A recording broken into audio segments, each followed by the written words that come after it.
Okay, so I'm going to show you guys how I edit bass in Pro Tools when I'm tracking for a client or a producer or whatever. So you can see that I've already done a couple songs today. I've got my bass tracks down here for each of those songs. And what I like to do is I like to deliver unedited, just like comps of my takes, like my main take. And then if I do anything kind of unique, or if I throw in like an alternate chord or like a substitution or a weird run or microsynth where maybe there shouldn't be microsynth, I will give them an alternate track. So for this song, I just got done editing my main track, and I use Melodyne for that actually. I think the timing algorithm and the if I need to adjust any pitch, like if any of my notes are a tiny bit flat or a tiny bit sharp, just do it all in one place.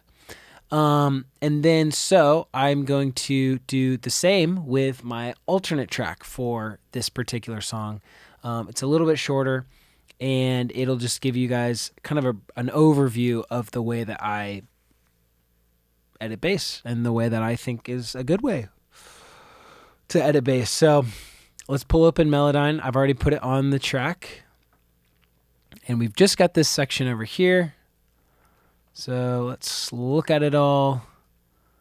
Beautiful. Everything's already looking pretty good. So the thing I like to start off with is I make sure that everything gets a little bit closer to where it's supposed to be on the note scale. And then I will just go in and basically listen to just this track and the drums and the click and maybe some acoustic guitar too, just for reference. And we can either use the timing tool with F5 and drag these around, or you can actually just use the main tool and do the exact same thing, which is nice. So I'm going to stick on the main tool for now, and we're just going to use our ears. We're not going to over edit this. I just want to make sure, since I know that the drums have already been quantized and like put on the grid pretty heavily, I want to make sure my bass is sitting with that really well too. So.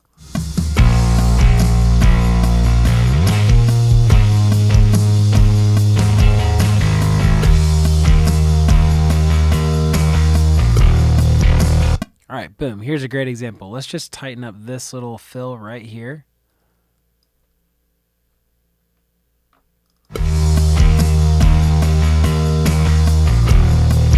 So this was before. Just a little bit late. Now we're locked in. Let's tighten this tiny bit too.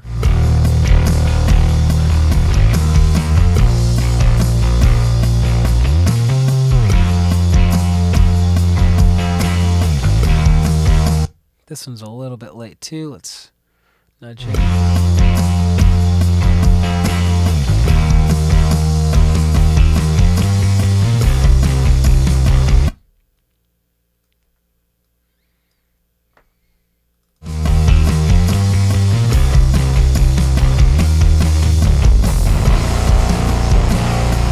So now that we're using the microsynth, the detection isn't always as good. So this is where it's really important to just listen and make sure we're not making adjustments based on what we see, but making adjustments based on what we hear. So let's do that. Let me tighten this one up just a little bit more, actually.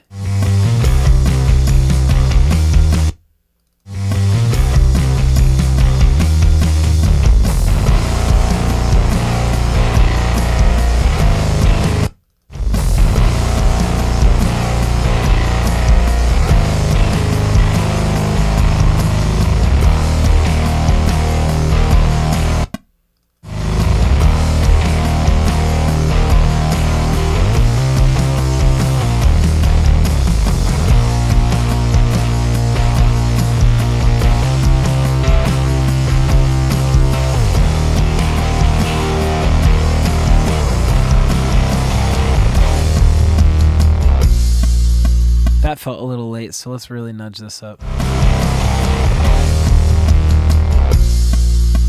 Maybe not. Yeah. Let's this feels. Nice. All right, sick. Now let's just listen back to that whole thing. We'll bring in all the other instruments. I'll leave the vocals muted for now. And let's see how this feels.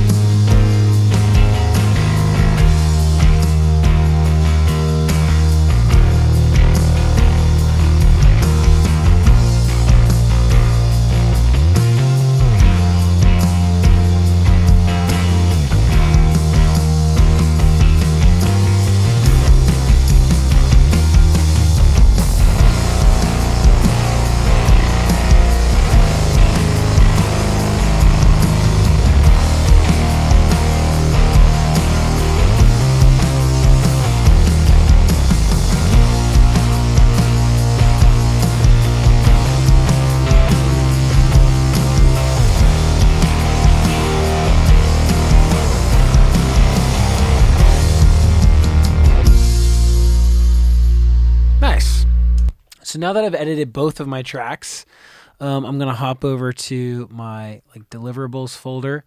So I've already uploaded the unedited comps. So those are in a different playlist. So that's before I put everything into Melodyne. Now what I'm going to do is I'm going to take these guys. I am going to duplicate these playlists, Shift, Option, Command, Control, \. And then I'm going to rename, instead of, I know that they're named, they're going to have this end on them. Now we just have, if we look at our track list, we just have HATA here at this altar, DF bass main, and DF bass alt. I have left a little underscore at the end by accident. Now I'm going to Shift Option 3, boom. Commit the Melodyne. Listen back really quick, make sure everything is Gucci.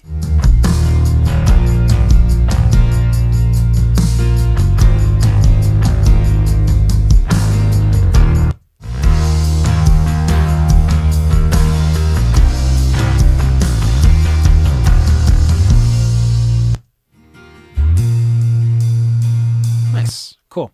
Now I'm just going to select both of these tracks, Command-Shift-K to export the audio.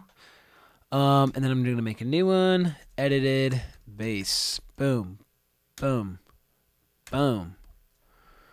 Just make sure that looks right. Yep, looks great. So now I'm going to send that off to the client, and they have the choice to use my unedited main take. They have the choice to, sub in parts of the alternate if they want to. Or if they, are happy with everything, they can just use my edited bass and they don't have to time anything. It's already just good to go. They can drop it into their session. And so I like to deliver things as close to an end result as possible. I don't usually bounce anything with processing on it. I do want to let the producer or the mix engineer obviously have their own, say over that. I am running through a little bit of compression going in, the Warm Audio CL1B, but we're just coming out of the pedal board into a preamp, into that compressor, and then into the Apollo. So thanks so much for watching. A little quick 5-minute tip on how to edit your bass. And if you like this kind of content, make sure to subscribe to the channel. If you liked this video, make sure to smash that like button. And hey, if you want me to play bass on your song, or maybe you want me to record some upright on your song or some acoustics, reach out to me. You can do that through my website, thedavidfunk.com, or shoot me a DM on Instagram or whatever. And yeah, thanks so much for watching, guys. Peace.